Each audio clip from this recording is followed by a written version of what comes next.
Get ready for the show, it's about to begin.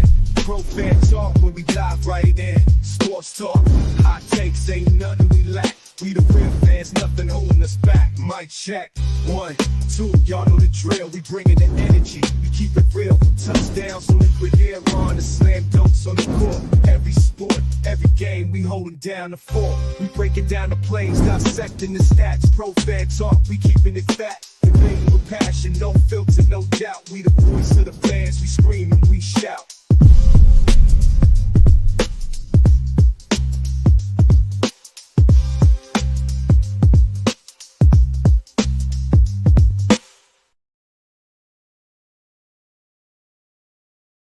What's happening? What's happening, good people? Happy Friday to you. Happy Friday to you. We got another week done. Everybody finally got all of that food digested from Thanksgiving. Out of your food comas, getting back to football, getting back to the daily grind, the stuff that we love to do. And then we about to roll right on into Christmas, man. I know some people already had their Christmas stuff up before you had the Thanksgiving turkey even done. I know how y'all do sometimes, but nevertheless, I am happy to have you here for me. We got a special guest in the house tonight. We've been talking about connecting for weeks, but this brother is busy, so I am quite happy that he had a chance to carve some time out for me. So we've been talking about doing this, and without further ado, I'm gonna bring in my man KSAPP from the SimplyBallDroppin podcast. If you don't know, you better ask somebody. KSAPP, what's going on, my guy? Hey, what's up there, Coach Markus, man? Appreciate you having me on, man. It's a pleasure to be here on the Pro Fan Talk. I know you be talking them Eagles fly, man. Know. But hey, I'm very, very excited to be here. It's a long time coming, man. Like you said, salute to Coach Markus as well, man. He's always been on my podcast platform, man, doing big things, great intel, great insight, great conversation, great knowledge of the sports. You know, as a ex-pro athlete, man, he has it all. You know what I'm saying? He can dive into it. He can dissect it. He gives you great breakdowns, and you know his knowledge is power. And I'm just glad to be here. Yeah, man. We've been talking about how long we've been talking about doing this?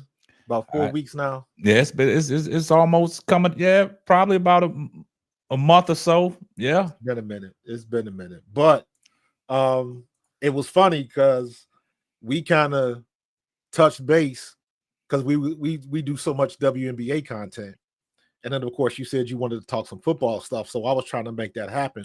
I'm writing my notes, and then I get hit with all of the stuff from the Golden State expansion draft. Yeah, I said, man, we done lost Tammy, Kate Martin going over there.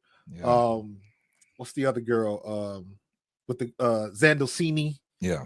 She going out there. They're gonna have a pretty decent squad, man. I like that coach. But the one that confused me was the Chicago Sky, the Maria Condon, some chick from overseas that ain't on the injury report. They didn't talk about her, and you know she wasn't even mentioned on the roster, and that blew me for a loop right there.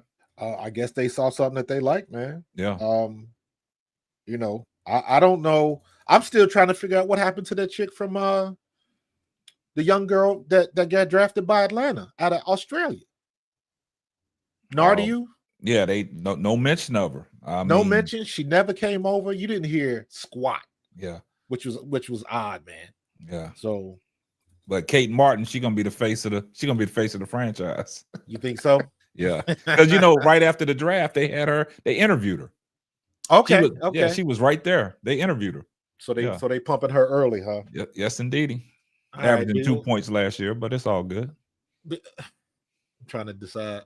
You know what? We'll do that later. We'll do that on the back end. Because if I get into this WNBA rabbit hole, we ain't coming out. Yeah. So I did let a couple of friends of mine, some people I used to work with, good friends of mine, that they are staunch Vikings fans. That's what I'm talking about. SKOL, baby. So I was like, y'all got to check it out tonight. My guy is a Vikings fan living in Texas. There you go. You see it. I'm representing y'all. SBD Vikings, baby. Let's go. Yeah, I ain't mad at you, man. I got love for the Vikings, man, because that's what Randall Cunningham went after he left Philly. And should have went to the Super Bowl, wasn't for freaking kicker. Man, come on. Don't even talk about Gary Anderson. Let Man. me down. Coming from Ah. Pittsburgh, the way he used to kick that thing, man. Man, And the it was only kick he missed all year. Yep. 43 yards, man. 43 yards. He used Man, to make that in his sleep, man. And then he let Morton Anderson. Man, come on, man. I couldn't believe that. Couldn't believe that, man. We was Anderson doing Randall, the dirty bird on us, man. Come on, man. Don't even take me back down that path, man. Don't do it, man. My bad, my bad. That was the year. That was Randy Moss's year. Randy man. Moss's rookie year. That was Randy Moss, man. Chris Carter, yeah, and Jake Randall. Reed, They had Robert squad, Smith, man. John Randall. Come John on, Randall. man. Yep, man. Man, did y'all have Nah, he was gone by then. Who? Because I used to play with I played with Keith Millard. Didn't he come from Millard wasn't there. Nah. Yeah. He was, that's right, because he was with the Eagles when I was there. So that meant that had been before then, way before then. So that dude was crazy. Man, don't take me down that road, man. Do not do it, Coach Marcus. Man, it's funny how these things play out, because one of the arguments I've been having all week is I'm looking at, and I can even put Sam Darnold in this conversation. Right? Because everybody's talking about Josh Allen. Mm-hmm. Rightfully so. But of course, us here in Philly, it's like, how you gonna talk about Josh Allen, and then every time Jalen Hurts does something similar, it's like he get maligned for it. Josh Allen is leader in the house at the MVP, and Sam Darnold got better stats than both of them. I don't understand that, and it's not to say. And when I posted this, and it was like everybody came at me like, like Josh Allen was so much better quarterback than Jalen Hurts, and I said this is not a dig at Josh Allen. Josh Allen deserves his flowers. He is balling. Yeah. The point I'm making is more towards the national narrative with the media, and I guess the content creators that kind of follow that narrative. Yeah. And it's like you looking at two athletes with literally the same stats. And the same record. And you can throw Sam Darnold in there, same record, better stats. But he ain't nobody mentioning his name for the MVP. Nah, they ain't gonna give Sam Darnold that type of credit, even though he got us at 10-2. He's not going to get that same type of credit that Josh Allen's getting right now. And it's great that you brought that up, because I saw the video that you did and put the numbers in the comparisons. And I actually, before you even did that video, I was watching the Falcony when Joy Teller was breaking it down. And I got to give kudos to Joy Teller. I like Joy Teller, man. Joy Teller, some of the things she says makes a lot of sense, man. And she has a lot of knowledge because of her brother Jason and things like that. She's been around, the NFL for a long time. But in this sense about the quarterback comparison, you're talking about Josh Allen, and then when you did your video and had to break down and had all the numbers, right? The numbers it's eye-popping because they're similar. Yeah. But they getting it done the same way. You know what I'm saying? So it's like you can't knock quarterbacks because they're not pocket passers like Tom Brady and they just slinging the ball all over the place, right? When everything fails, man, sometimes you got to use your athleticism. You got to use your legs. You got to get out and run. You know what I'm saying? But one thing I tell people about Josh Allen, I want somebody to lay Josh Allen out one good time, man, because he think he just one of them like Cam Newton type quarterbacks that can just run you over, man. You got to lay him out. You got to lay him out. He love to put his feet in the air. Exactly. Like, you got to lay him out. Put your feet on the ground. I thought last year he was going to get hurt. Yeah. Because he was trying to jump over everybody, and I was like, that's going to he don't like sliding eventually. He don't like sliding. Yeah. I don't understand what it is with. I guess some of them guys, and taking it for granted because I grew up playing baseball. Yeah. So it's second nature to me. And like Russ Wilson was, and then you look at somebody like Lamar Jackson, you look at Josh Allen, you look at Michael Vick. Michael Vick couldn't slide. And I'm like, all that athletic ability, and you can't slide. Yeah. You know what I mean? So, and especially everything, what just happened to Trevor Lawrence, I don't understand that at all. That's a whole nother conversation because I got a lot to say about that, but like you said, we'll save that. Yeah, we'll get into that. But it's The way they, for whatever reason this year, Josh Allen is all everything. And it's like, pump your brakes. I like the game that I saw. I believe that was the 49ers game. He did not have a good game. Josh Allen didn't. Yeah. And he let me see, what was his stats that game? 49ers game. He was 13 for 17 for 148 yards. Yeah. And 2 tutties. And I'm like, if you watch the game, he missed open receivers. Oh, yeah. He misses a lot of throws at times. He threw some bad balls. But when push came to shove, how did he win the game? He won it with his legs. With the legs. You know what I'm saying? And I'm like, why? I don't know. I don't understand why. I mean, I got my ideas, but we don't really want to get into the ists and the isms of it. You know what I'm saying? But that stereotype, man, he check all the boxes. 6'5". That's what it is, man. He's that NFL prototype quarterback that they want. Yep. You know what I'm saying? I mean, because you got to look at it. When Mike Vick started doing these things, man, and I'll go back to when he played at Virginia Tech, right? The way he was exciting, the way he used his legs. But coming into the draft, he wasn't going to be your prototypical NFL quarterback, right? The same thing the way they did with Lamar Jackson coming out of Louisville. You know what I'm saying? They wanted him to change his position. And Lamar Jackson, there's tape out there when he was talking to Deion Sanders. Nah, I'm a quarterback, and this is what I believe in. I'm going to stand behind that. You're going to draft me as a quarterback. I'm not going to be no receiver. I'm not going to be no special teams player. I'm a quarterback. And he's proven that over time, because they said that he couldn't throw a good ball. If you ask me, Lamar Jackson throws one of the better balls in the NFL. Agree. When he's on time and on target, he can put that ball out there and everything's on a rope. You know what I'm saying? You know, he got that flick of the wrist almost like Mike Vick. But like you said, when all else breaks down, when you can go 11 for, let's say about 20 for 24, 178 yards with 1 touchdown, 2 picks. But when it all breaks down, you get the game because you're using your athleticism and you're using your legs. And that's what separates Lamar Jackson and your boy Jalen Hurts, you know what I'm saying? Because they can get it done with their legs, and Josh Allen as well. So regardless of how these quarterbacks are getting it done, it's just not what they want. You know what I'm saying? But they all getting it done the same way, man. They all getting it done. They getting that dub. It don't say ugly win. It don't say ugly loss. It just say wins and losses, man. So I don't understand why everybody gets so up in arms about it. And I know half of that is the fandom because they want to say my guy is better than your guy. Yeah.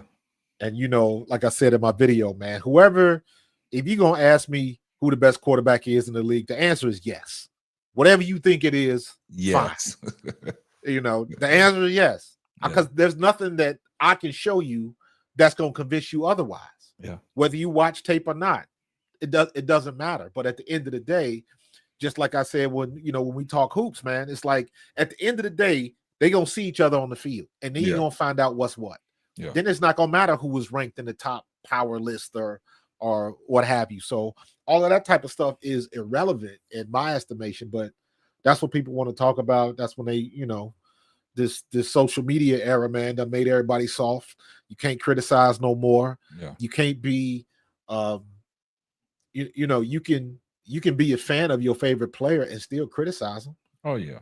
Especially and this is one of the things I wanted to discuss with you, because you watch the game, you watch basketball, you are intimate with the game, and it is very, very clear that a lot of these people on the national scenes, people at ESPN and other places, as well as everybody that's on YouTube, it's a ton of people that's talking about these games that clearly do not watch them. Yeah, they do not watch them at all. That's the problem I have.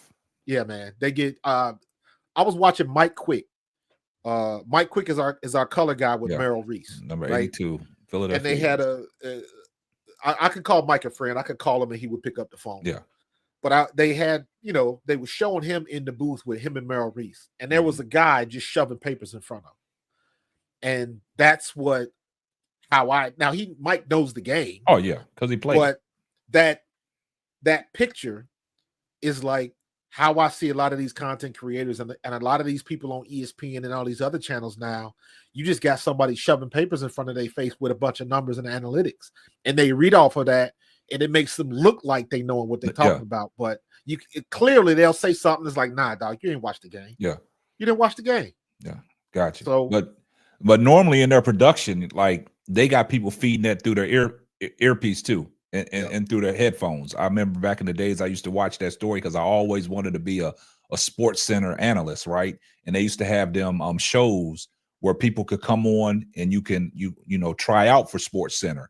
And they were showing how it actually works, man. You got the producers in your ear feeding you stuff. So like you said, because if you look at some of these shows, like you said, the mainstream media, right? And it's clearly that they don't have time to watch everything that they talk about the next morning, right? Right. So when they go in their production meeting early in the morning, like you said, it's a bunch of papers shoved in front of their face, and it's a bunch of things coming through their earpiece that are telling them to say and when the cue to go off of this and to bring these up. Because like you said, if you're looking at it for the analytic type, that's what they're doing, shoving papers and you just reading off the analytics. Clearly, to me, you're not watching the game. Nah. And it shows. I know it was a situation last year when Trey Lance in San Francisco. This was, I believe, preseason. Okay. This was, I think, the third or the fourth preseason game. Trey Lance came in the second half, and he may have started that game. I can't remember, but the first quarter he was brutal. He was horrible. Mm-hmm. But you know how they do them little 30-second hits on ESPN. Oh, yeah. They give you they were ripping him a new one.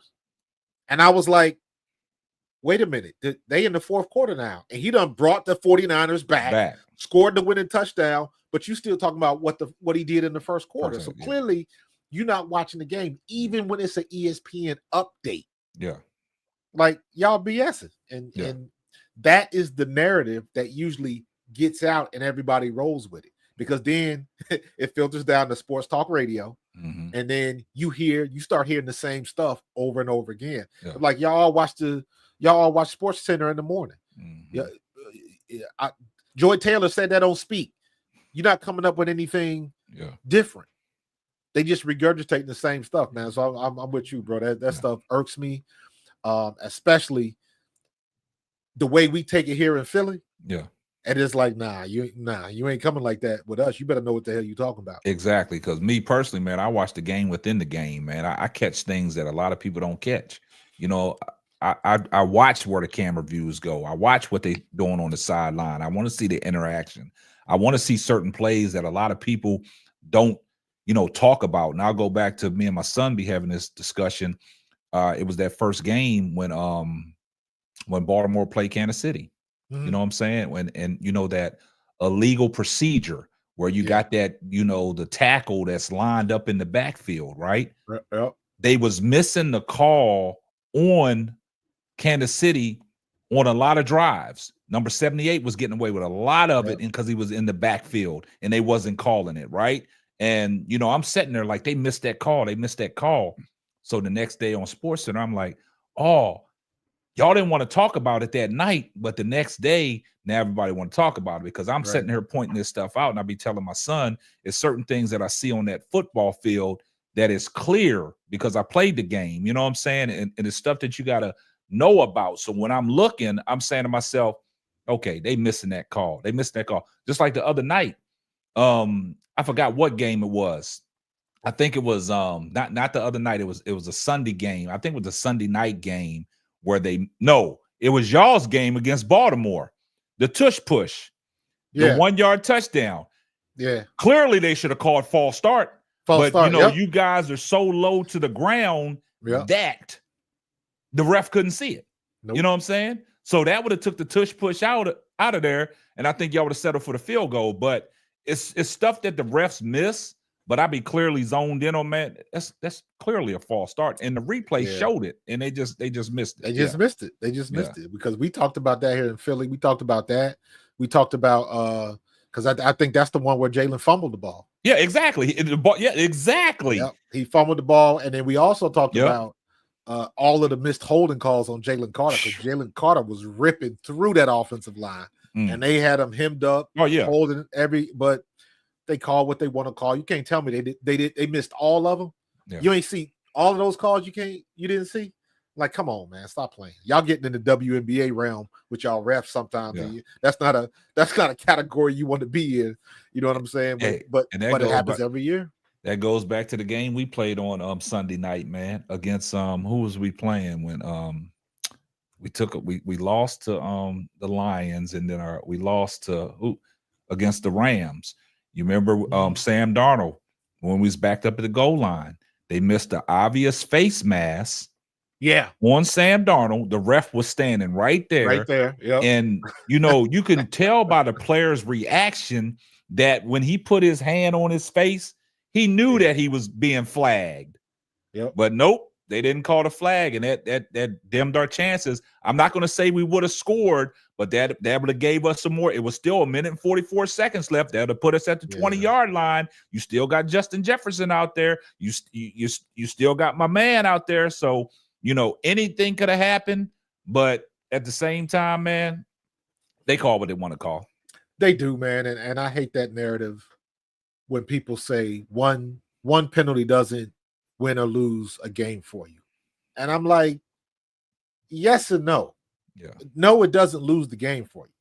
But Depends yes, it on affects you in that moment. If you missed an opportunity. Yeah. Maybe an opportunity for a turnover, maybe an opportunity for a score. But that's an opportunity that's gone now. Yeah. Just the same way somebody gets a holding call, but you threw a 30-yard touchdown. Now you got to take points off the board. It's the same thing. Or you moving the chains and you get it's the same thing. So yes, a penalty can hurt you like that. Because I look at the situation, like I look at what happened to Dan Campbell. It's funny watching the Lions beat the Packers last night. And I was going for them Packers too, man. I was too, man, because that helps us out. Yeah. Dan Campbell going for them fourth downs. And I was like, this is the same way he lost in the playoffs last year. It's the same way he lost. You can't be that risky. It's not quite there yet. And I'm like, when you get to the mix and you taking points off the board, because we here in Philly, we was roasting Sirianni for that. Oh, yeah. Roasting him for that. Even the game when you go back when we lost to Atlanta. And he called the pass play. Yeah. We are one Saquon Barkley drop pass from being a one-loss team, man. Yeah. Yeah. But I had to look at it like, they drew it was the right play. It was the Barkley right just play. dropped it. It was the right play. He just dropped it. It was the right play. With that. I juggled with that because I was like, I let that go. I'm gonna give him a pass on that because it was the correct play at that time on fourth down. Barkley just tried to turn up field before he caught the ball. He did. And Classic running back move, man. Yeah. He tried to move too quick before he had the ball in his hands. Mm-hmm. My only gripe was this was my logic. When you in a situation like that, it was third down, you could run 2 tush pushes in a row and you would have scored. And if you didn't, you would have ran the clock out. Yeah. They would have had, let's just say they would have stopped us. Mm-hmm. They would have had the ball on the 1 yard line and had to go 99 in probably about 20 seconds. Yeah. So my logic is when you're in that situation, you don't even give them the possibility. By throwing the ball, you leave the possibility open that he drops it, clock stops, they got time to go down the field, and that's exactly what happened. But so that was my because you're a Philly fan, so you was hot. You was hot in that moment. You know what I'm saying? But that goes I had to balance it. I had to balance because I was like, nah. I was like, that's on Saquon. Yeah. He dude, you catch that 99 times out of 100. This just happened to be that 100th time. Yeah. And you let it slip through the fingers, man. And that's the crazy thing. It goes back to last night, man. Like, Dan Campbell, he got away with it because Goff slipped. He slipped. And Montgomery just kind of itched his way through the hole because it could have backfired on him, right? Yes, it could. But at the same time, I go back to Green Bay's possession where they kicked the field goal to tie it up and left some time on the clock. But I have a problem with these refs in situations like this when Watson's coming off, like they called it an offensive pass interference. They took the touchdown away, right? I got a problem with that offensive pass interference in that particular moment because Watson was trying to run a route. And it just happened that the defender was coming across. It wasn't like when they ran the high-low mesh. And it wasn't like he stopped and caused it. He was trying to run his route. You know what I'm saying? What though? let me say it like this: they practice that route, and that when you run that route, you know what could possibly happen. So you practice that specifically not to run into that guy, and not for nothing, that may have been on the defense moving into the path to make the contact. So because if you look at the play, he drew it up. They drew it up perfect because when Watson was coming across, all Josh Jacobs came out was a wheel route. You know what I'm saying? And you know, and Love bought some time and he got it to Jacobs. But I just in that moment, man, let them guys play, man. Yeah. But the problem with that is the refs are looking for that, especially because everybody runs that mesh concept now. So they looking. We had the same exact play with Jahan Dotson when we played the Saints. And on one of my videos where I was showing highlight tape, when I was showing the all 22, I show how Jahan Dotson went out of his way to not touch the linebacker. And it ended up springing Dallas Goedert for like a 60-yard run that got us like on the goal line. We ended up scoring on that possession. So they look for stuff like that. But then you go later on in that Lions game, and then when Amon-Ra damn it takes the helmet off of the linebacker for the Packers. I was like, and you're not gonna call that? So a lot of missed calls, man. It's a lot, man. My biggest thing is like just whatever you're gonna do. We ain't gonna like the calls, but whatever you're gonna do, just be consistent. If you're gonna call ticky-tack, call it ticky-tack from the start. Ways. Yeah. If you're gonna let them play, let them play all the way through, man. I don't like changing up, man. I don't like changing up, man. Who was this? Oh, Chris said we did it too against the Commanders. Oh, that's right. AJ and Smitty ran into each other. Each other. That was on them. That's two players running into each other. Same players. Yep. So we talking about them DBs, you know what I'm saying? Our secondary is tight, man. I'm so happy with our secondary situation right now. It's not even funny because big play Slay, he gonna be out of here next year. He need to go ahead and hang it up, man, because every time that dude step on the field, his groins or his hamstring or something, he limping off. Injury prone, man. Yeah. So let me ask you this question as somebody from the outside looking in. Do you think Saquon is the MVP? Oh yeah. Yeah, you gotta give him, and the reason why I'm gonna give Saquon the MVP nod because he went up against the Ravens. He outplayed Derrick Henry. You know what I'm saying? He outplayed Lamar. You know what I'm saying? That was the X factor that brought it home because, like I tell people in football, you got to have a good run game, right? You got to line them up, helmet on helmet, pad on pad, man on man, imano imano. You got to move the pile, and the more and more you run, you're gonna wear that. You're gonna wear that defensive front down, right? Right. It wasn't the fact that Saquon was getting off early, but it benefited late because they never went away from him. So get one, you spring a run, and there you go. You see what I'm saying? Now you downhill. And the problem I have with, I was telling my son because he's a Ravens fan. The problem I have with Baltimore is you got Derrick Henry got to have that ball 20 to 25 times a game out of the backfield, not in the passing game. I'm not considering him coming out catching passes. I'm talking about handoffs. Right. You can't abandon that. That's going to open up a lot of things for the Ravens. But the problem I see with the Ravens is when their defense plays lights out, the offense struggles. Right. You see what I'm saying? Like the game between y'all and Baltimore, it was a good game. It was a defensive battle from the start. And I just like, damn, what's up with Baltimore's offense? Justin Tucker missing kicks, man. Like I don't know what's in the water with these kickers, bro. Yeah, he still has the range, but it's like his accuracy is off now.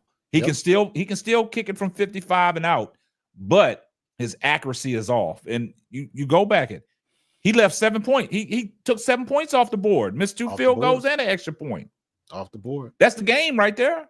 Yep, that happened to us a couple of weeks ago because we was blasting Sirianni for it, where he elected to go for it, didn't get it, and he kept 9 points off the board. When we did finally try to kick a field goal, Jake Elliott missed. Yeah. So that was a 9 point swing. Yeah. And we ended up winning the game, but we roasted his ass for that, man. We roasted him for that, man. But Saquon is doing his thing. Yeah, he's MVP, man. He's got my vote right now. I think he's the front runner, and I think he put himself in position with what 5 games left, man. It's his to lose now. Yeah. Unless these last 5 games, Derrick Henry and Lamar do something spectacular, because you know, I got some people out there saying Josh Allen should be in the MVP race, man, but you know, see, and that's where it gets tricky, because it goes to your point about the, you know, what Joy Taylor said in the video that you did about him and Jalen Hurts. So if you throw Josh Allen up there in the MVP candidacy, where Jalen Hurts got to be there too. Got to be there too. 10-2 record, less interceptions. Exactly. Or I guess it was about the same interceptions, winning games the same way. Yeah. And especially after last year's debacle towards the end of the year. Mm-hmm. Because let's keep it 100, man. If Jalen Hurts was struggling, folks would be letting him have it. Man, they would be letting him have it. Yeah, I'm gonna say this: if Jalen Hurts don't fumble in the Super Bowl, y'all got one. I agree. If Jalen Hurts don't fumble against Kansas City, y'all win that game, man. That was the difference. Nah. If Jalen Hurts did not fumble, y'all would have won that Super Bowl, man. No, because he scored. He scored in the next possession. Hey, what killed it? No, because when he fumbled, y'all lost possession. Kansas City got the possession. If he did not fumble, go back and look. If he did not fumble, y'all, that was an early fumble, but correct. that was the difference maker in that Super Bowl, man. We'll agree to disagree, because I'm telling you, man, dude, the difference was the punt return. No, that fumble. If Jalen Hurts did not fumble, man, that turnover was costly. You can say any of the fumble, the special teams play, either one. But look, I'm gonna have to address Chris. Chris, I totally believe that if the defense got to stop in the second half, we would have won. But if y'all wouldn't have been in that position if Jalen Hurts would not have coughed that ball up, man. I'm trying to tell you, that was the difference. But I still say he made up for that. He made up for that. But I'm saying the way the game was going, and he fumbled at a bad time, man. He did, but in my opinion, it was an even worse time for them to get that punt return that they got, that they brought the ball all the way back to that's what I'm saying. The 16-yard line. The ebb and flows of the game, man. That was a momentum changer when he fumbled, man, because at that particular time, Philly had control, man. Yeah, we had control. But that shit pissed me off, man. You got to 4 quarters it. I was going for the Eagles, man. I was going for the Eagles. That ticky-tack call at the end with Bradbury. Oh, Bradbury, yep. But it is what it is. Yeah, we had our shot. And the only reason why I brought that up, because you tried to take me down memory lane in 1998, so I had to get you back. I had to get you back. Yeah, but I'm with Function, man. We were still up by 10. But hold up, but that's what I'm saying. If he don't fumble, y'all scoring. That's all I'm saying, guys. Look, just listen, just hear me out. Y'all was up, y'all was still up 10, right? Right. But at the same time, exactly, because y'all was driving the ball. That fumble was costly. Go back and look at it. That was the only turnover of the game. Yeah, every turnover is costly. But it's a different momentum. Y'all had momentum. A different ball game when you down 3 scores. Exactly. So I feel what you're saying. That's the point I'm trying to make. Y'all had control of that game. And that fumble was costly because y'all was driving. They fumble. Kansas City gets it. That's the difference in 10 and 17. Now it makes a whole new ball game. Now you go to think about the punt return when they got it down to the 16. That probably would have never happened. You know what I'm saying? The field position. That's all I'm saying. Yeah, got to take care of the ball, man. Yeah, got to take care of the ball. Woulda, coulda, shoulda. Don't do nothing but rhyme, bro. Yeah. don't do nothing but rhyme. So it is what it is. Hopefully we can get this together this year. We're not gonna self-destruct like we did last year. I don't know what I still that's going to be a 30 for 30 on ESPN in like 20 years or something. Like what happened to the Eagles in 2023 with Matt Patricia and Sean Desai. And I was like, Sean Desai was doing okay. Like, it shouldn't have went in the toilet like it did, man. There was something going on behind the scenes that just didn't make sense to me. So maybe we'll find out. Maybe we probably won't, but it is what it is. So we got an opportunity now to handle business this year. So because we got, it's gonna be interesting in the NFC, man. It's gonna be interesting, man. You know what? After watching that Lions game last night, I'm not scared of the Lions. Not me either. I'm not. That's what all. I'm trying to tell you. I'm not. Everybody want to pencil the Lions in as they go into the Super Bowl in the NFC, man. If you go back and look at the game we played against them, and I'm so pissed off. I'm so pissed off, man, because we had that game, man. And what happened was we got that scoop and score and took the lead. And then when we took the lead, we tried to set on the clock and be conservative. And I'm so pissed off at Kevin O'Connell for just wanting to run the ball 3 straight times up the gut with Aaron Jones to try to run the clock out. And that was telling me, in that sense, when we played the Lions, I was saying to myself, does Kevin O'Connell really trust Sam Darnold with the ball? Because he took the ball away from Sam Darnold when we was eating the whole game. We jumped out on the Lions came back, but in that opportunity, we got the scoop and score with pace. We took the lead, and then he wants to run the ball on the next possession to run the clock out. After we got the stop, he wants to run the ball 3 straight times up the gut with Aaron Jones, taking the ball right out of Sam Darnold's hand instead of trying to play to win the game. I don't understand. This happens, and I see this with all of the teams, the Vikings, the Eagles, even Baltimore did it when they played us. Well, not as much when they played us, but I don't understand why so many teams have their running backs running from gun formation when you need short yardage. As a running back, you want to go downhill. Get me in pistol or ace. Do not put me in gun where you got to take a step to the right or to the left. Yeah. Because I go with the I formation. Put me in the I formation. Put them in the I, do something. But everybody does it. And I'm like, I do not understand that. Every time the Eagles do that, it drives me nuts. And I'm here screaming and cussing. I'm like, put him in pistol or put Jalen under center. Yeah. But get Saquon going downhill. Go back to the zone reads where you can set up the cutback.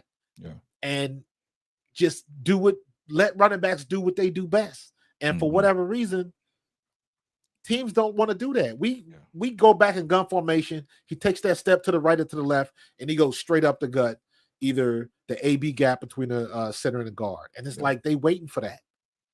But they keep doing it. Yeah.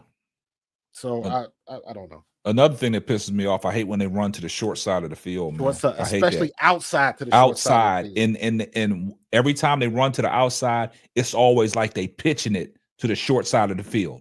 Like, where are you going? Where are you going? I know the offensive line got designated blocking assignments and stuff like that, but when you pitching the ball and you run to the outside to the short side of the field, you ain't going nowhere no time fast, man. I hated when they did that in college, but they think, I guess they think that the defense don't think you're going to go in that direction for whatever reason. I don't know. I'm like, listen, if you got a good running back, let that joker race the DB to the corner.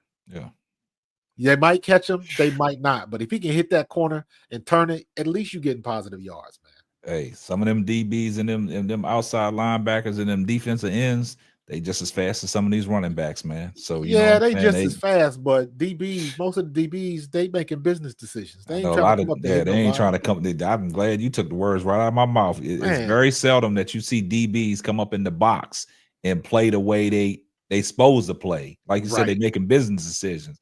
And my problem is I hate when them DBs give them receivers already 10 yards off the ball. And if I'm a quarterback and I'm seeing that, I'm running a 5-yard slant every time. You give me 10 yards off the ball. I'm gonna take what the defense gives me. But that's a scheme issue. Yeah, that's because I go back and look at the game when Tampa Bay ruined us. That's all that Tampa Bay did. Quick hitters, quick hitters. Baker Mayfield got the ball out of his hand less than 2 seconds on about 30% of those pass plays, man. It Mhm. was crazy, and we couldn't stop it. But when you play in a zone like that, and you leaving, if they're gonna play too high or single high safety, you can tell by the depth of those DBs what they're trying to do. Yeah. But if you at least 5 yards off the ball, that's too much room where they can come get you, man. Hey, and it's crazy that you said that. We had the same issue with the Rams, man. With Matthew Stafford, man. Them quick hitters when Puka Nacua came back and they beat us. You know what I'm saying? It was just quick hitters. Quick hitters. He was getting the ball out quick. We couldn't sack Matthew Stafford for nothing. And I told you the other day, we always have a problem with Kyler Murray. We can never get home on Kyler Murray and sack this dude, because what Kyler Murray does is when he feels a potential threat to be sacked, he'll turn his back, close his eyes, and just throw the ball up there. You know what I'm saying? And I'm glad that Grenard on that last play, Grenard got home and stripped the ball from Kyler Murray and pushed him back 15 yards. And that saved us right there. But we couldn't get Kyler Murray on the ground for nothing. He was killing us, man. We couldn't get him on the ground for nothing. I think Kyler Murray is a better scrambler than Lamar Jackson, because I think he uses his feet all the time. Yeah, it's tight, but I would argue that Kyler Murray is just a tad bit quicker. Oh, yeah, you can see that. Lamar. But if you look at Kyler Murray, you very seldom see Kyler Murray throwing the ball from the pocket. All his passes, he's on the move, man, because he's quick feet, he got choppy feet, and he bails. Sometimes a lot of people say he don't go through his progressions and stuff like that, but he's always on the run. But that's what he chooses. I mean, he got to be well conditioned to be running around the way he's running around each game. But at the same time, you very seldom see him in the pocket, stepping up, giving Marvin Harrison and guys like that a chance. He's always on the run, making throws on the run, man. But the one thing with Kyler that you got to remember is his size. Yeah. Because you watch what normally is a 7-step drop. Kyler's going back to about 8 or 10. Oh, yeah. Because he's getting that far back. And I think half the reason that he's scrambling out of the pocket is so he can see. Oh, yeah. So you ain't gonna stand in the pocket at 5'10" when you got a 6'6" dude in front of you. Yeah, I watched it. I watched it when he was here in Texas at Allen. You know what I'm saying? That he had the city of Allen on fire when he was in high school, man. They built that $1 million stadium because of him, man. Oh, for real? Kyler Murray was exciting. Yeah, he was exciting in high school. And you know what? He got a good arm too. Oh yeah, he got a strong arm. But in high school, you had to see him in high school. You think he running in an NFL now? But you go back and look at some of his high school clips from Allen, Texas, man. That cat was on the move, man. Like this cat was running as a quarterback, man. This cat was running. Sometimes, man, he would have 67-yard rushing touchdowns as a quarterback, man. But he quick like that. Oh yeah, he quick little squat dude, and I know he embarrassed some people. Yeah, because he one of them dudes with the super quicks, man. Did he run track down there? Yeah, he ran track too, man. I thought he was just like a baseball dude. Nah, baseball track. He played baseball. He played baseball. He ran track. He ran indoor track though. Yeah, he ran Didn't indoor he get track drafted for baseball. For baseball, yeah. That's why you notice Kyler Murray probably got one of the best slides as a quarterback. Exactly. Yep. Yes, he does. He got the best slide. Yes, he does. He said Kyler doesn't watch film. He's been playing Call of Duty.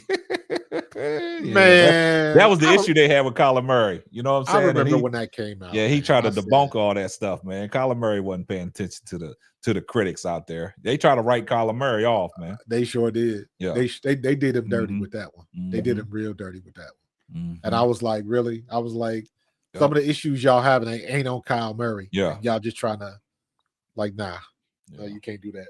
Shit, they got rid of his best receiver, D Hop.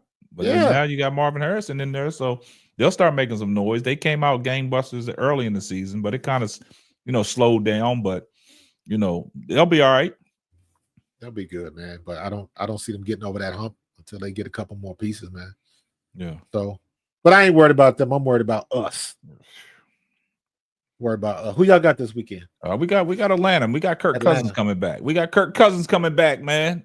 Coming back to Minnesota, man. And see, the thing about Kirk Cousins, man, Brian Flores, man, he gonna put the pressure on Kirk Cousins, man. He gonna make Kirk Cousins turn that ball over, man. When you put that pressure on Kirk, I've watched it. He can't move, and he gonna And look, he gonna throw the ball away. And I'm gonna Yeah. tell you, I'm gonna give you a prime example, man. I'm gonna give you a prime example, man. I hate to bring this up, but I'm gonna give you a prime example. I'm gonna give you a prime example. You ready? Hit it. 2018 in an NFC Championship game, Philadelphia and Minnesota. Y'all put that pressure on him. Mm-hmm. I totally messed that up. That was what was his name? That was Case Keenum. My Case bad. Keenum. Yeah. That was Yeah, Case yeah, Keenum. yeah. But I forgot what game it was. They put the pressure on Kurt, and Kurt gonna throw that ball away. Just like you go back to last week, the Atlanta's game, where they put the pressure on Kurt, just throwing the ball away. Mm-hmm. So what I'm saying, Brian Flores, he gonna have Kurt. He gonna be ready, man. We should blow Atlanta out, man. We should blow Atlanta out, man. And the funny part is, Atlanta should be in the same situation to a degree like Philadelphia and Baltimore. You got Bijan Robinson, and that boy is the truth. Y'all not running him enough. Hey, we can stop the run. You know, we got the best run defense in the league. We gonna stop the run. We ain't gonna let Bijan Robinson get off. We gonna stop that. Kurt, in order for Atlanta to beat us, Kurt got to sling that thing, and that's what he don't want to do that against us, man. Right. But I will say this, but I don't know what Gilmore. Too. I don't know if Gilmore's playing or not. You know, he pulled up lame last week with the hamstring, man. So that's going to be key right there.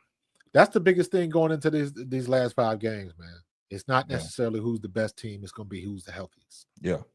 So, got to stay healthy. You got to stay healthy. You got to stay healthy. Every team is one injury away from glory or ruin.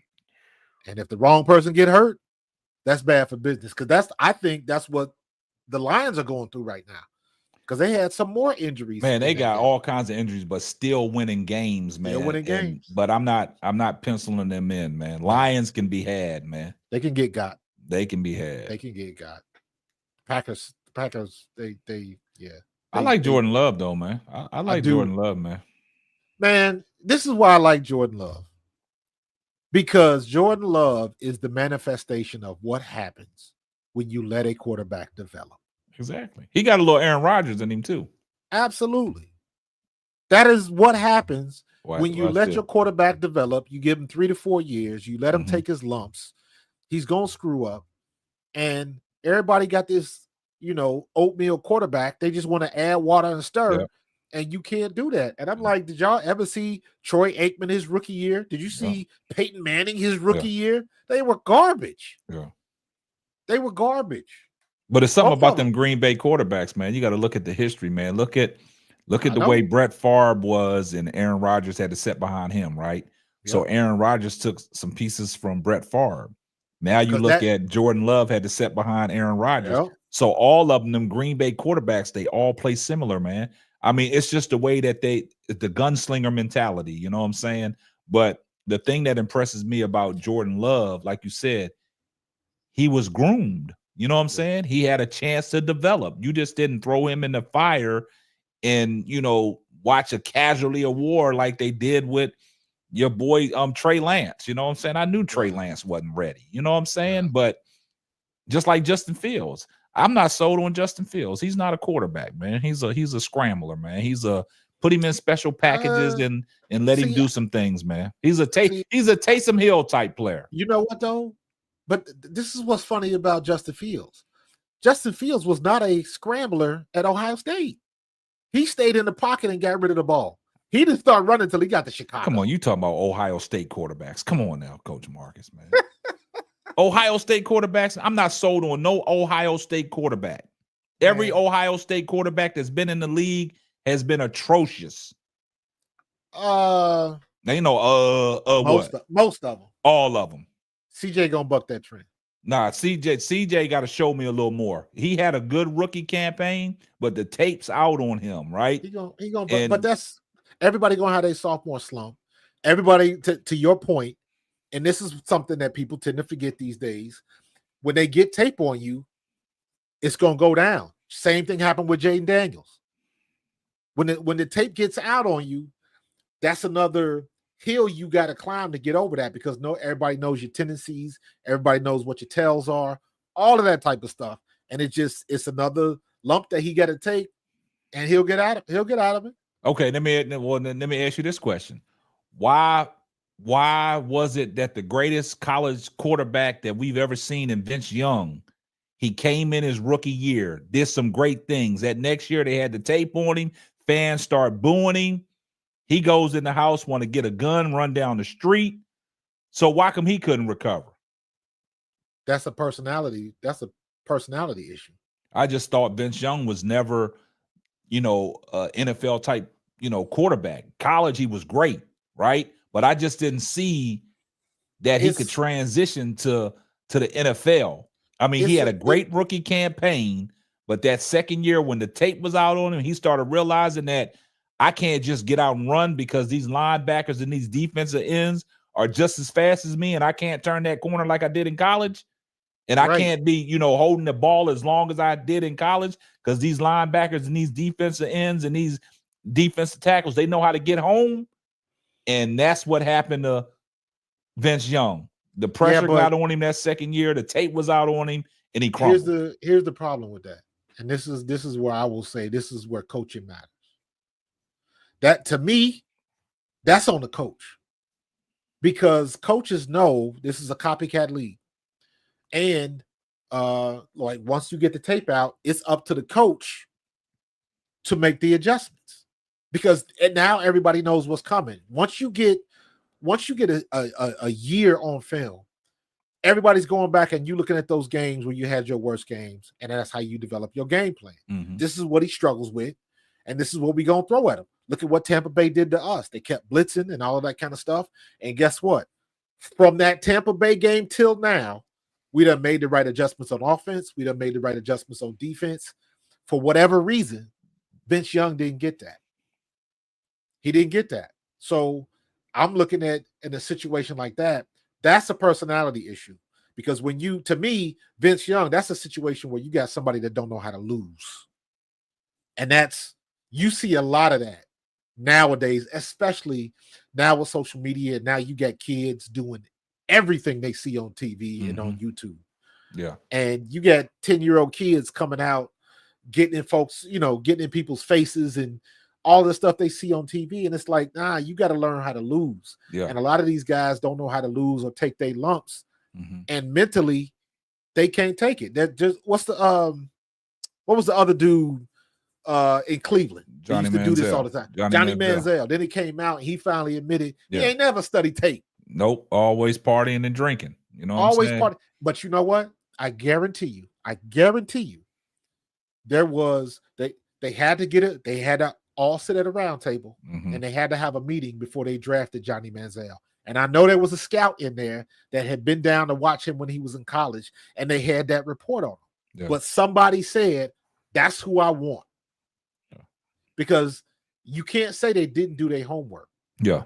And this gets into the other conversations of what you're looking for, what kind of person that you want, or are you just star-studded and you just want to go with the next best thing?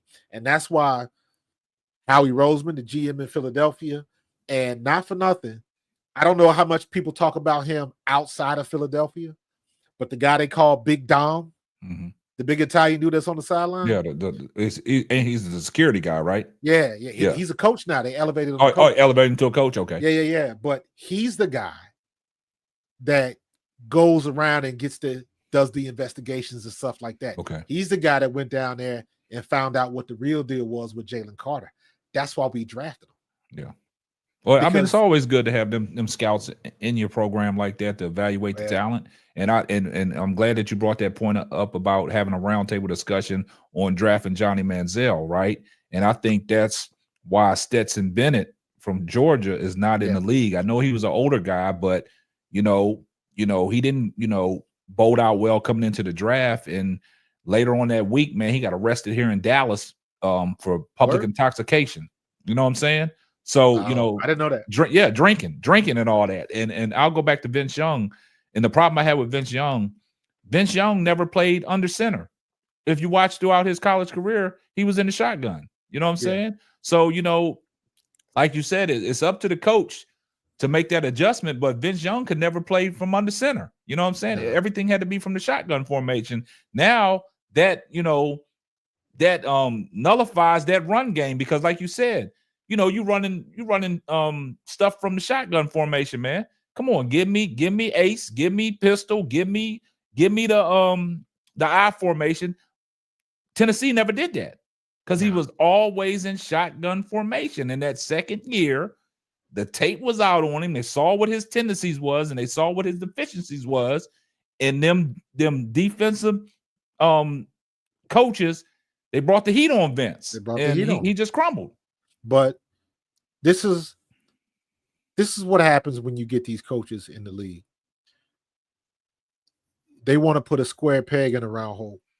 What they do is, and this is when I say across any sport, you got to know your personnel. You got to know your personnel. If he's good in gun or whatever the situation is, do it. Yeah. Don't try to make him fit what you are trying to do. Yeah. If you got a stud at quarterback or a receiver or wherever, you adjust your offense around the players that you have, because they are the ones that's going to win you the game, not you and your offense. And too many coaches do it backwards. They want to get these players and stick them in these different situations. That's why I'm so glad that when Jalen Hurts got here, Peterson was here, groomed him a little bit. And then even with Sirianni, the Philly special, they coached him the right way. And they knew what he was good at. They knew what he had to work on. Yeah. And they let him do what he does best, and it paid dividends. Yeah. Same thing in Baltimore. But most coaches won't do that. Most coaches want to fit you in that round hole or that square hole because I want to drop back quarterback. This is what we do best. And like I always say, I played against Doug Flutie. I played against Doug in the CFL. Mm-hmm. And I remember when he came to Buffalo, like, you got to let him do his thing. And they did not want to do that. Yeah. They didn't want to do it. Mm-hmm. And you see the same thing today, man. You got coaches that think they're too smart for their own good. And they still don't understand that the players make everything happen. It's not the coach. It's not your game plan. It's the guy that you got running the show. Gotcha. So you tell me why is it now, this year, why is Sam Darnold having the year that he's having now? Where did that come from? That makes no sense. That's kind of tricky, right? I don't think the Jets gave him a proper opportunity. Agreed. You know what I'm saying? And like you said, system. You got to let Sam Darnold be Sam Darnold. He was drafted high for a reason. You know what I'm saying? I think when we took the chance on him, nobody thought that Sam Darnold would be our starting quarterback. Agreed. If JJ McCarthy don't go down in preseason, yep, we running with JJ McCarthy, because I'm watching preseason. I like what I saw from JJ McCarthy. And then Sam Darnold got in there. And the one thing I will say about Sam Darnold, and I'll give him credit, Sam Darnold got a big arm. You know what I'm saying? Yeah. He can throw the ball. And the knock on Sam Darnold was, he couldn't get it done. He made a lot of mistakes, right? But I'm looking at it this year, like, we 10-2, right? And I'm looking at some games where I'll take the Rams game, for instance. As bad as we played, but we still had a chance, right? And, he kept us in the game. Yeah. Against Detroit. We jumped out on Detroit early. Detroit came back. But I'm going to tell you, last week, what impressed me about Sam Darnold against Arizona, when the money was on the line, he led the game-winning drive to get us over the hump. And, Sam Darnold got to stop turning. That's the knock on Sam Darnold. He turns the ball over too much, right? Sam Darnold keep his turnovers down and manage the game. And if we can stay ahead of the chains on first down, and we got the receivers in Naylor, Addison, and Justin Jefferson, and TJ Hockenson just got back, and we still using Johnny Munt. We still got Aaron Jones coming out of the backfield. We got some weapons. Sam Darnold just got to not turn the ball over, and I think we'd be all right because our defense is elite. You know what I'm saying? Brian Flores got our defense playing. But Sam Darnold, to me, if you can just manage the game, we're going to be all right. And see, a lot of people say that, though. That's not fair. You can't say that. You can't say he's a game manager, man. That's got a negative connotation, man. No, I'm not. That means he's not a good. I'm being sarcastic. I know, but I'm just saying, in a sense, that term has been thrown around and is thrown around loosely, and that's come from what Cam Newton started, and everybody's taking that narrative. But I'm saying it in a sense where if Sam Darnold does not turn the ball over, and he continues to make plays, and Kevin O'Connell trusts Sam Darnold with the ball when it matters, we will be all right. Yeah. I'm not saying, look, I'm one of them fans. I'm not saying Super Bowl. I take it week by week, man. We've been disrespected for so long. Nobody's giving us credit because we're not mentioned in nothing. We're not even mentioned in the power rankings when it comes to ESPN. We just got to sit there and do the same thing. And that was the year in 2018 when Case Keenum took it over. We had the Minnesota Miracle with Stephon Diggs and stuff like that. Nobody gave us a shot to where we was going to be at. We just had to itch our way all the way up because when what's name went down and Case Keenum stepped up, nobody thought that we were going to ride that we did. So we just, we just itching and crawling, man. That's all. We Rodney Dangerfield right now. We get no respect. No respect. You know what I'm saying? No respect. Dude, we know what you're talking about, man. No one likes us. We don't care. Yeah. That moniker came from, man. And then at the end of the day, that's what you want, man. You want nobody to pay you no mind. You slip under the radar, and you are not the team. You are not the team that anybody wants to face. There you go.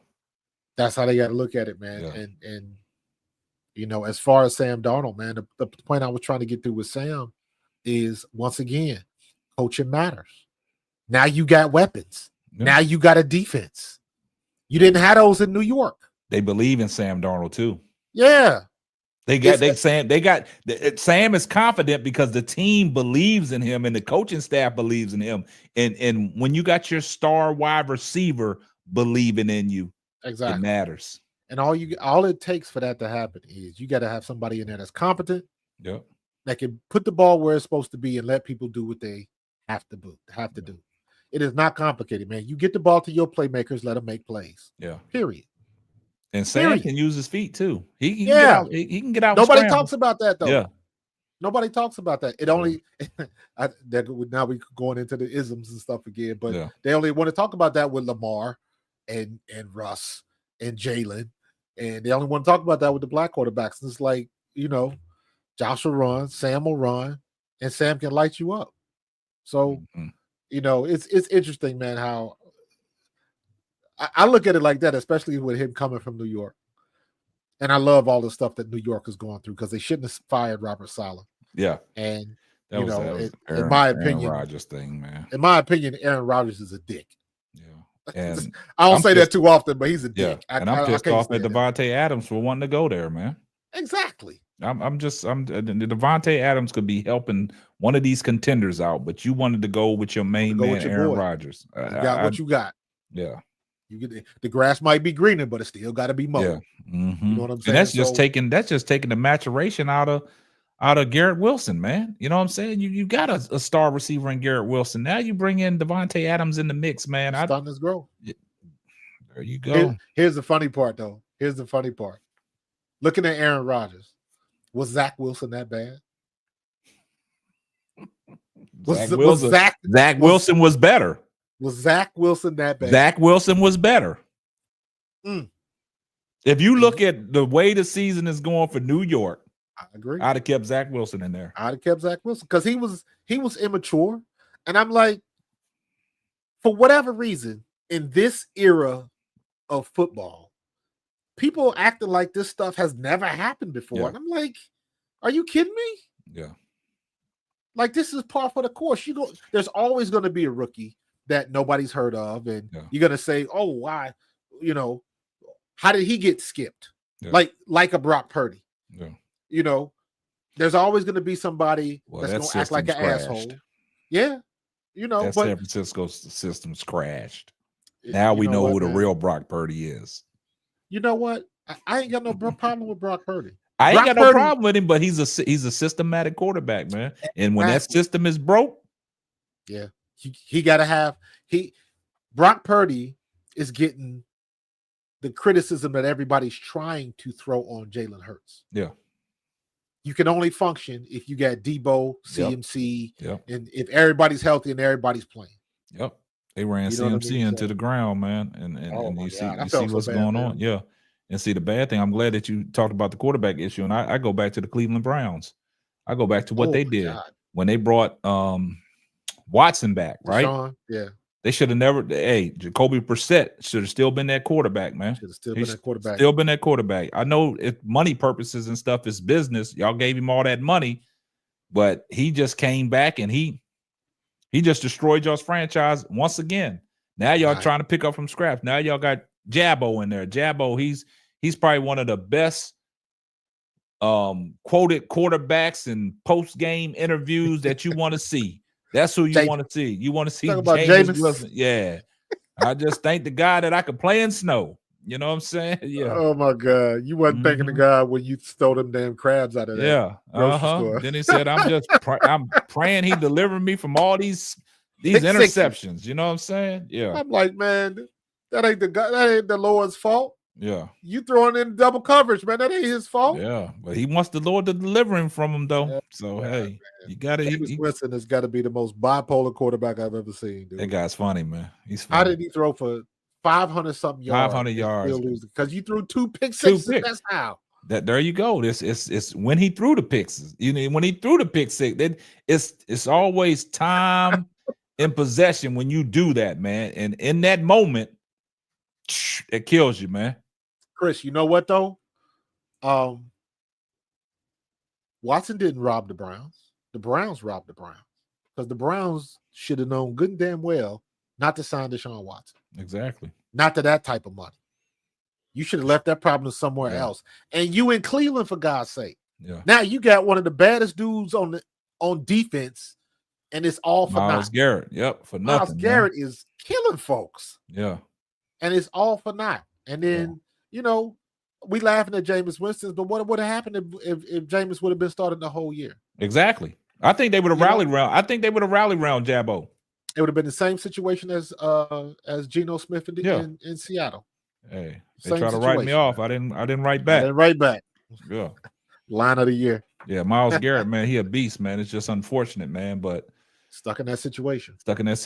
And what y'all was saying about, you know, your man commented about him robbing, you know, the Cleveland Browns. Nah, hey, Watson went in there, man, waved in the 4-4s, man, and they gave him that money. That's on them. You know what I'm saying? The same thing like I was saying earlier. It was they had a meeting, they sat around the table and they discussed whether or not to do it, and they decided to do it. Yeah. It was the wrong thing to do. Yeah. They gambled and they lost. But look, I will give Sean Watson credit for this though. He got all these quarterbacks paid.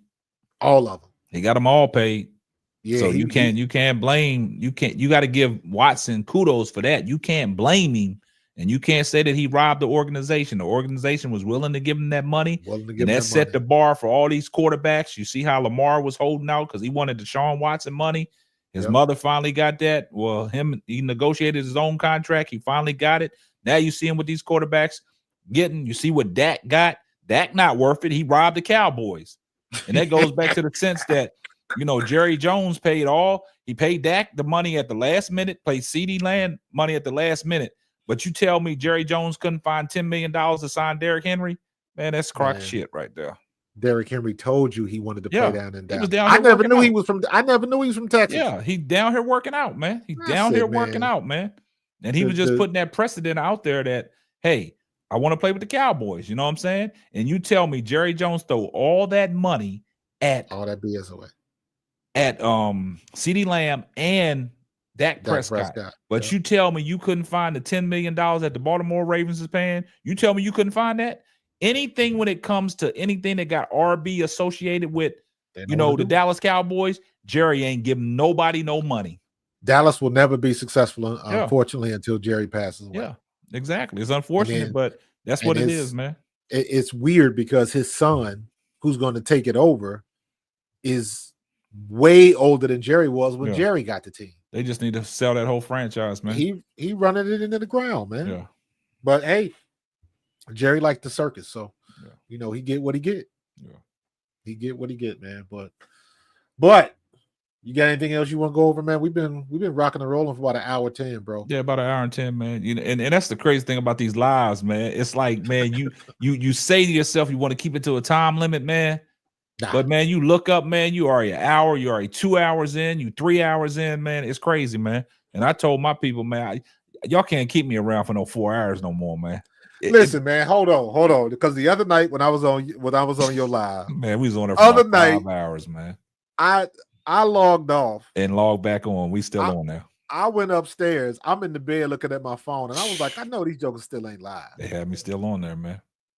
2:45 in the morning, y'all was still live. Yeah, they had me on there. And the crazy thing about it is, man, we was on the live for about 5 hours, man. And at that 2:45 hour, I know everybody's on different time zones, man. Still had like 112 people on there. We still had 112 people watching us, man, and that's crazy, man. Like I said, I'm blessed. You know, I'm fortunate to, you know, give the people what they want, man, and a lot of people that support me and rock with me. But it's kind of funny, man. I was after work, I had to step out, right? I went somewhere and I was on my way home, man, Coach Marcus, man. And, you know, my supporters and stuff, man, they be hitting me up, man, DMing me and stuff. So this chick named Incapable Love and War sent me and said, Mick Talk Sports is over there talking about you right now on his live stream. Why did I pull up on the live stream? I see the comments, right? People, man, I screenshotted it all. I took a screen recording too. You getting receipts? I got receipts, man. And it's crazy. And I was telling Brooklyn, I said, man, you got to be careful, man, because the same people that's rocking with you, that's in your comments, giving you all the praise, they on these other channels dogging you out, man. Right. I got screenshots of people comments about me. It's funny, man. Look, got this one comment from Bob Yu that always be in my chat giving us praise, right? But this cat, let's see. Yeah, I got something for him. Keep your head on the swivel. Yeah, this cat, he says Simply Ball Dropping hates on only one more thing than Caitlin Clark, and that's her fans, including YouTube Caitlin Clark pundits. And then also he said, and then Faz was in there taking up for me. He said, I love Simply Ball Dropping. They speak facts. Then he said, Simply Ball Dropping is an anti-Caitlin Clark channel. Man, like, come on. Yeah. Then he said, most people don't even realize that I'm a Caitlin Clark fan. See, that's what I'm saying. That's what I'm saying. They don't know. And then he said, that dude Simply Ball Dropping is a gaslighter. I'm sure he's a decent fellow, but he's gaslighting a bit much. I got all the receipts, man. And then I got a 6-minute screen recording because I told Mick, I said, drop your link. I want to come up on your live. He act like he didn't know who I was. And then he said, I don't bring people up on my live channels. Stuff like that. I don't do that in Discord. It is what it is. I got nothing against Mick. You're doing what you're doing. You got over 40,000 subscribers. You're doing what you're doing. Do what you got to do. Is that the dude from Scotland? Yeah. Yeah. Yeah. But the thing about it is the people that be in my channel chatting, they over on these other sites, man, like dogging us out. Yeah, man. It's to get some kind of clout from whoever they watching, man. Well, because you already know the negative goes faster. This is crazy, Coach Marcus. It's crazy though. Dude, I look at now all of the, like, a lot of the content on Caitlin Clark. And it's not even on Caitlin Clark. It's about what she's doing or what they think she's doing or what Angel Reese did that supposedly cut down Caitlin Clark. Everything is like either Angel Reese is attacking or Caitlin Clark did something to rebut or they attacking each other. And it's like, and it all turns into bullshit anyway. Yeah. And it's like, it's funny, man. It's funny. Crazy. I'm going to do a video. I wrote some stuff down. I'm going to do some like sarcastic video. Because I was thinking, I wrote this one script. I was like, Caitlin Clark took exactly 216 steps when she went from the gym to the bathroom. No other WNBA rookie has taken that many steps to get to the bathroom, man. Nobody's ever done it that quick than Caitlin Clark, man. Man, you might be on to something, because I was at one point I was gonna do some spoof videos. You know what I'm saying? I think what you said, you might be on to something. You do something like that, man, you'll drive them crazy. But I will say this, man. Hey, man, your graphics, man, them things is, man, that's A1, man. I appreciate your stuff it, is A1, man, because the picture that you sent me and you had me up on the TV screen, on the thumbnail. Yeah, I said his stuff is A1, man. I said, yo, man, I'm trying to figure out a way to do that. I'm trying to figure out a way to do that, of how to do, because technically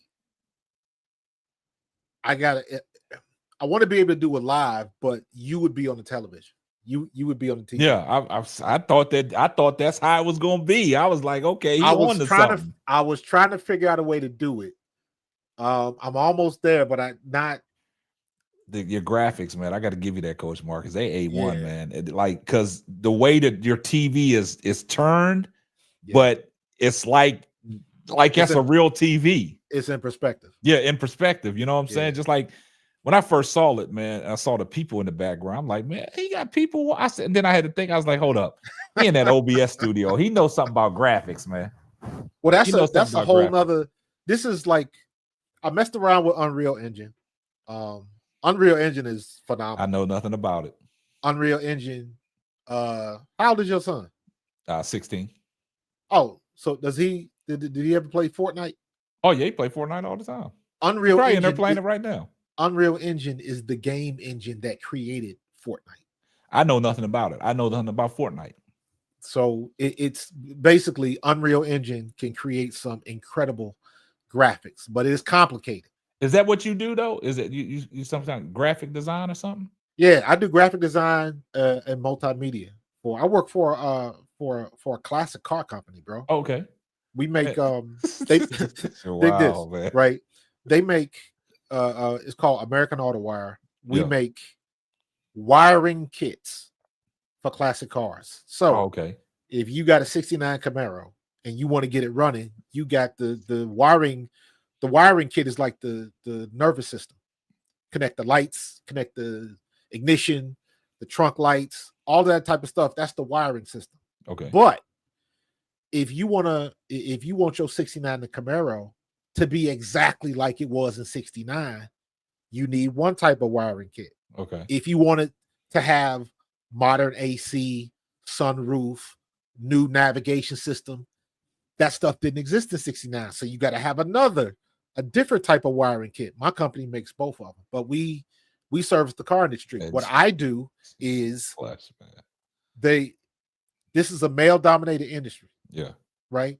So basically what you got is a lot of old guys with money trying to put the bike together by looking at the box. Yeah. They don't want to follow directions. Yeah. So I get with our tech department and they say, okay, this is how you install the headlight circuits. Yeah. And I come up with animations and graphics and show you how to put it together and different stuff like that. Man, hey, I gotta give you your props, man. And now you got us up on the screen as we doing it live, man. And I'm sitting here mad at myself right now, Coach Markus. Let me tell you why I'm mad at myself.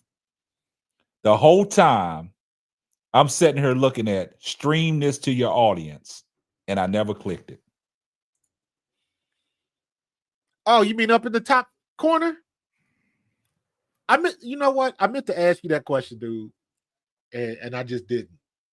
Man, I'm sitting here because I'm gonna go live with Brooklyn here shortly, right? And that's what I told him. We was gonna simulcastly stream it to your channel and my channel. And I'm sitting here and I just dropped the ball, man. I dropped the ball on this one. I'm sitting here and when I started looking down, I looked up and I just read it. Stream this to your Wow. It's all good, dog. Nah, no, it's not. We'll do it again. Because like I tell people, like if I'm doing a collaboration with somebody, I'm blasting it all over the place. You know what I'm saying? I'm the type of person, I'm trying to help people grow. You know what I'm saying? I'm trying to elevate everybody that I come across, man, that has showed love on my panel. And that's why I was telling Brooklyn and Bro Claude, man, y'all can branch off and do y'all's own podcast. I'll help y'all elevate. You know what I'm saying? But yeah, absolutely. Because YouTube, that's not my money. You know what I'm saying? I'm gonna get my money regardless. You know what I'm saying? And Y'all it's not gonna enough stop. for everybody to eat. Exactly. And I'm gonna share that. You know, and I'm sitting here, I'm like, and I've been talking about this all the time when I go live. I said, if somebody's going live and I'm up on your panel, do y'all have the ability to put it on y'all's platform? And I'm sitting here and I'm looking, and this thing says stream this to your audience. And my bad, Coach Marcus. It's all good, bro. It's all good. Listen, man, I say everything happens for a reason, bro. Damn. If you forgot to stream it, there's a reason why you forgot to stream it. Man, it'll be better next time, bro. It's all good, man. It's all good, man. This was pretty dope, man. This is what I'm saying. I tell presentation half the battle, man. Yeah. And you got great you got great presentation, man. I appreciate that, bro. Why, like when you come up on my panel, I love that. You know what I'm saying? Because your presentation, you're elevating my show because of your presentation. You know what I'm saying? Yeah. And that's what a lot of people, like I tell my panel, I say a lot of people be hitting me up and they want y'all to come on camera. You know what I'm saying? Yeah. And I give people the grace when I'm on their platform. I'm gonna show my face. I'm gonna give them my setup. But looking at like somebody comes across this podcast, right? They're gonna say, hey, these guys, this is professional. You know what I'm saying? Like they take time in doing what they're doing. You know what I'm saying? But at the same time, it's like it's eye-catching, man. And I always tell people presentation half the battle. And I love a great presentation, man. I appreciate it, brother. Man. You got it, man. I've been working on this one for a minute. So I'll be trying to do different things too, man. But I'm just working all through StreamYard. I do got OBS now because I used to be on Twitch, right? And I know how to work it, but I just haven't been able to incorporate it with my podcast, though. You know what? I'm trying to find a better way to engage with people to drive the traffic here. Because like we talked about this the other day. You got to cut people off, man. You got to cut some of you got to cut some of the places that you go to off, man. I don't stream. I used to stream to Facebook, Twitter, and YouTube at the same time. Cut it off. Well, now I'm only YouTube. Yeah. But I still engage. I still jump in chats and stuff like on Facebook and stuff like that. But I left it alone, Coach Marcus. I'm strictly YouTube, man. Like if I do like a post for some inspirational stuff, I'll post it on Instagram. Right. But as far as me streaming to these platforms and engaging in these nope, I'm strictly YouTube. If you want the stuff I do now is like I just joined. What's the new one? Blue Sky. It's another Twitter derivative. Too much, man. It's too much, man. I do that. I do. Oddly enough, these last 2 weeks, back to back, first 2 times that I've actually gone viral on Twitter. I had a tweet last week that went over 100 grand in less than a day. Okay. And then I had another one, the one I did about Jalen Hurts and Josh Allen. Oh yeah, your numbers is going up on your YouTube videos, man. Right. So and now I'm kind of flipping back and forth between I'm still doing long term or long form, but it seems like the content that I'm doing, I get a lot of push from the shorts. Yeah. So I'm going back to doing more shorts and doing all that. I don't even do shorts, man. You know what? Do the shorts use the YouTube for that. Yeah, I know, but I don't even post the shorts, man. I do the shorts, man, because for whatever reason, number one, when I record shorts, I can post them on TikTok. That's what I'm saying. My problem is I see people doing the shorts, man, but my problem is getting my shorts formatted right because it's long form, right? And I don't want to mess up no videos and stuff like that. So no. That's what I'm saying. Do it on the remix. Yeah, do the remix because the remix, I know they got the thing where now you can have a 3-minute short. Yeah. But that's only for standard format. It's not vertical format. Yeah. So what you do is use the remix, keep it under 60 seconds. And you literally what I'm doing is I'm going through my whole conversation and picking out the clip that you want. That's it. And like when I did that thing when you saw the Joy Taylor thing, I wanted to have her. You got motion on that one, man. Yeah, and so that's what I'm just trying to basically, like you said the other day, man. You look at your analytics, you find what's working, you stick with that. Yeah, and normally I try to, like, if I'm like my videos, when I do podcasts, I try to do 2 upload videos a day and then try to go live. You know what I'm saying? And that's just try to format that I try to get. You know what I'm saying? I try to like, as soon as I get off work, I'll hurry up and muster up, because when I'm sitting there working, I'll try to put something together. And as soon as I log off, I'll go record it, and then I'll drop it around about 5 o'clock, and then I'll come back and probably drop one about 8 o'clock, and then I'll go live, and I'll just let them videos sit out there and see what kind of traction I can pick up. I'm about to go hard with the. I haven't even turned on my subscriptions yet. You know what's funny, man? I'm going to start that in the new year. See, Coach Mark, I think me and you are probably similar, because I didn't even know. I know when I'm looking in my studio, I saw the subscription part, right? And I just started, and it kept on saying nothing. I had none of that stuff set up, right? Yep. That's even when I went live. I didn't even have my super chats up. You see what I'm saying?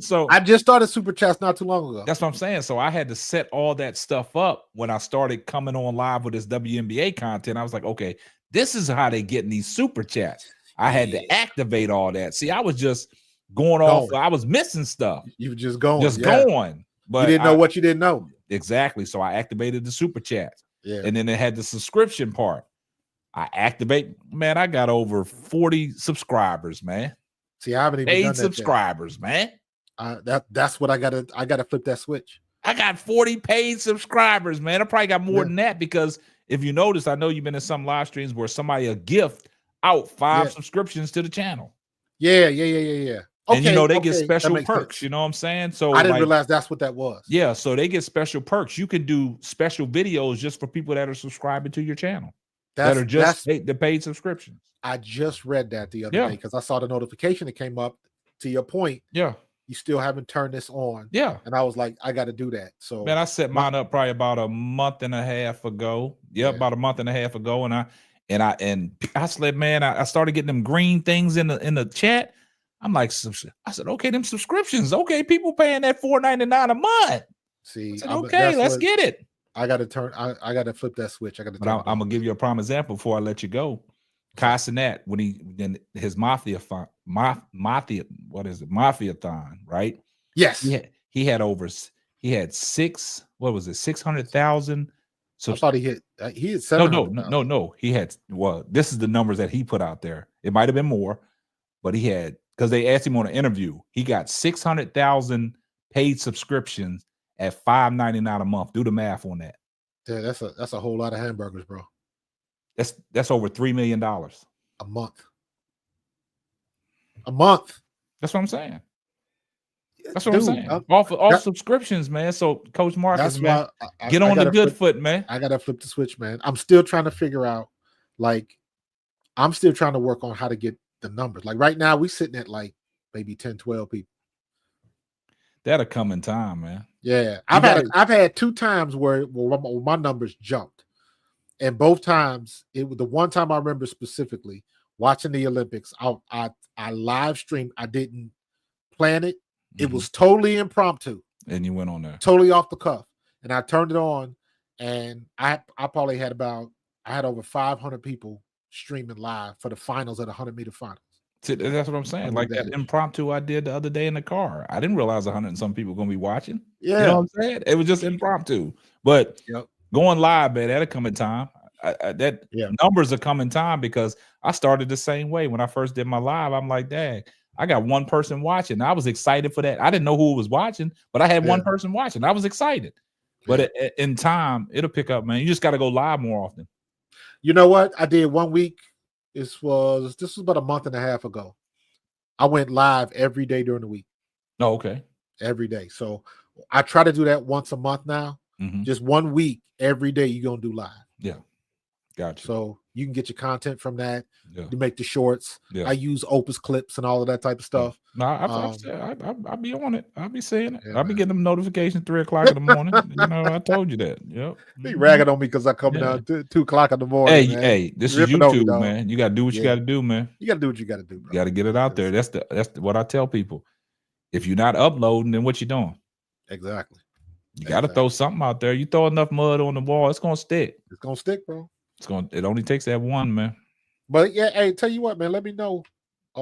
Shoot, bro, I'll hook some graphics up for you. Man, let me know what you want, dog. Man, that right there, boy, that's plush. And see, when I was doing OBS, man, my problem was like how you know, pull up your monitor and I could never get mine to work right, man. With the plug, I couldn't get it to work right, man. The one thing with OBS, it can be complicated, but it's one of those things. I'm looking for exactly what I need. Period. Yeah. Oh shit! Did the Sixers win? Hey, the Sixers won a game. But I look for, so to your point, like the TV, right? It took me 2 weeks to find the right one plug-in. Yeah. So I could get the television in perspective, because I found a plug-in that would do it, but it didn't do it the right way, and it was more trouble than it's worth. Then I finally found what I was looking for, but it took me a while to figure that out. But now that I got it, Gotcha. So I'm gonna do one more. So this is gonna be the football setup. Okay. I'm gonna do a different setup for basketball when the WNBA start and then the NCAA tournament. And I told you I'm gonna put a court in the background instead of a stadium, so it's gonna look like you in an arena. And then I'm gonna do one. I got one that I've started. Literally, it looks like I'm in a penthouse. Oh, okay. So looks like I'm on the 30th floor, and my back wall is all windows, and you can see the city out. Gotcha. Now the city is where it's gonna be dope, because in the city you're gonna see the tall buildings, and it's got all of our logos like neon signs. Okay. At the tops of the building. So it's got, like, even now, the way I got it set up, it's got Pro Fan Talk, it's got Chalk It Up Sports, it's got SBD, it's got ESPN, it's got a whole bunch of logos up there. So it looks like it's got that Blade Runner feel to it. Yeah. And I'm just gonna put that in the background. Oh, that's sweet though. You know, and so I got some different ideas, man. So I'm trying to do stuff that I haven't seen anybody else do. That's there you go, man. That's key right there, man. But keep doing what you're doing, man. Keep applying that pressure, bro. Man. Yeah, and I appreciate the invite on here, man. I had a good time, man. We got to do it. Like, we got to make this like a weekly. Yeah, make it a thing. Man. That's that. And I've been trying to find. You know, that's when I started off my panel. You know, I wanted a weekly thing where I had people before the show even started. They was already on the panel instead of just dropping the link. Yeah. This is like, you know, like you send the link to me, we come up, and then we go live. That's what I've been looking for. Because I'm slowly but surely. I think we talked about this the other day. I'm slowly but surely getting that organic growth.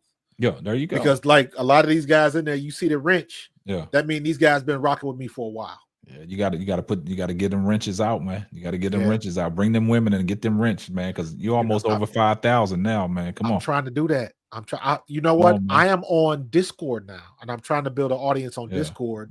Discord is different. This is what you need to do in your community post. Put on there. Anybody want to be a moderator to my channel? Drop a 1. Yeah. The more moderators you have, man, it's for the better, man. I got you. Yeah. We gonna talk. All right, man. Appreciate you. All right. You going? Yeah, Brooklyn. Yeah. I'm gonna go on Brooklyn's, man, and we gonna get something popping. We're gonna talk about some expansion draft. So. All right. I'll get with you. Out. All right. Cool. All right, man. All right. All right, man. That was my boy KSAPP, man. Always have a good time talking with him. Been on this podcast many times. SimplyBallDroppin podcast. I got turned on to KSAPP, talking on WNBA stuff, man. And you guys have heard me say this a lot.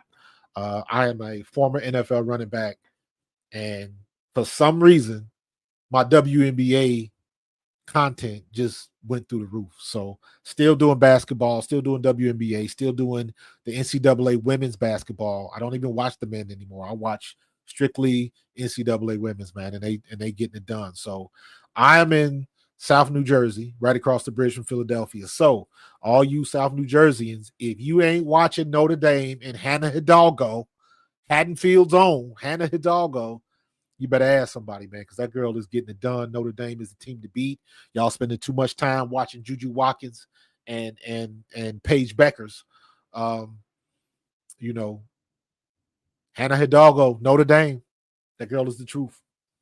But like I was saying, man, great time with KSAPP. We're going to try to do this again, make this thing on Fridays, Football Fridays. I know we talked a lot of football and got into a lot of stuff, man. And if you're watching, listen, yes, I played with the Eagles, but I got friends that play with many teams, so I can talk ball with anybody. I'm from Cincinnati, so you know I'll talk about the Bengals. I got friends that used to play with Buffalo, friends that used to play at Kansas City, friends that used to play with the Jets. So there's no, yes, I'm an Eagle, but I will talk ball with anybody, man, with anybody. So it's all good, man. So I appreciate you guys from that stuck with me, man.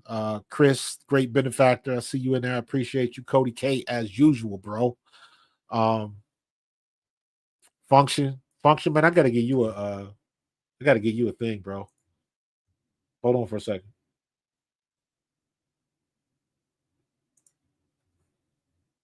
I'm gonna get you a I can't even do it. Let me see. Let's do it this way. There we go. I'm gonna get you a wrench, Function, because you've been showing up, bro, and that's how we do.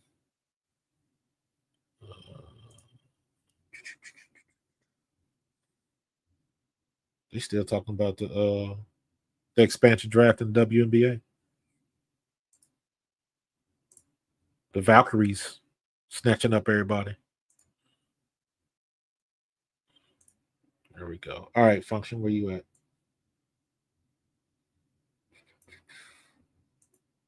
Function, I'm gonna give you a wrench, bro. You've been showing up. So I appreciate everybody, man. We had a good conversation, man, just kicking it. And that's the way it's supposed to be. The perspective with the Brooklyn 80s. I appreciate you. DZ973. Go Pack, go. You must be a friend of Tom Grossi with the pack. It's all good. K Chanel. Yeah, everybody's all good, man. So I'm gonna get up out of here, man. I appreciate you. I'm gonna hop on KSAPP's stream a little bit later. And then check us out during the weekend, man. I will be streaming the game on Sunday, and we're gonna keep it going. All right. Be good. Tell your people you love them while they're here, and I will holler at y'all later. Peace.